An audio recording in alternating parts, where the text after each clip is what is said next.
राधे राधे महाराज जी।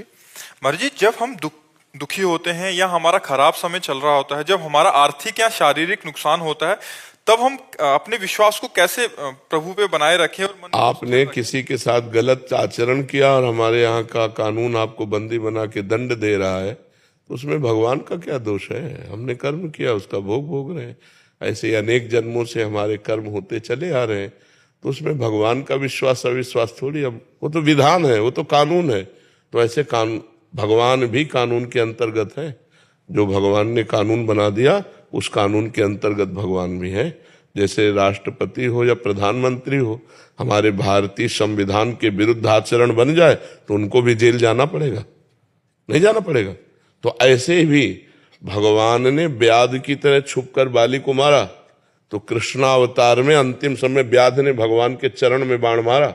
कानून के बाहर नहीं है, जो कानून बना दिया उसके अंतर्गत है। तो हमारे लोगों के जन्म जन्मांतरों के पाप हैं, जो हमें दुख, विपत्ति, संकट और हमारी जो उन्नति है उसमें वो बाधा पहुंचाते हैं। उन्हीं के नष्ट करने के लिए तो हम प्रार्थना करते हैं कि नाम जप करो, अच्छे कर्म करो, दूसरों को सुख पहुंचाओ, जिससे तुम्हारे पाप कर्म तुम्हें परास्त न कर पावे। अब भजन करोगे नहीं।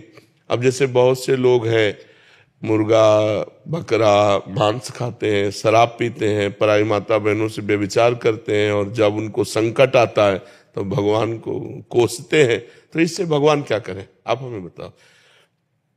तुम्हें खेती दे दी गई, बीज दे दिए गए, अब बम्बुल बो कि दाग छुहारा बो, ये तुम्हारी बुद्धि की बात है। अब बो बम्बुल और चाहो दाग छुहारा, तो ऐसा तो नहीं हो सकता। ऐसे ही करो कर्म असत पाप कर्म और फल चाहो सुख, तो ऐसा नहीं हो सकता। अच्छे कर्म का फल अच्छा होता है, बुरे कर्म का फल बुरा होता है। वो बुरा कई रूप धारण कर लेता है, कभी अपमान रूप धारण कर लेता है, कभी असफलता रूप धारण कर लेता है, कभी विपत्ति रूप धारण कर लेता है, कभी विनाश रूप भी धारण कर लेता है।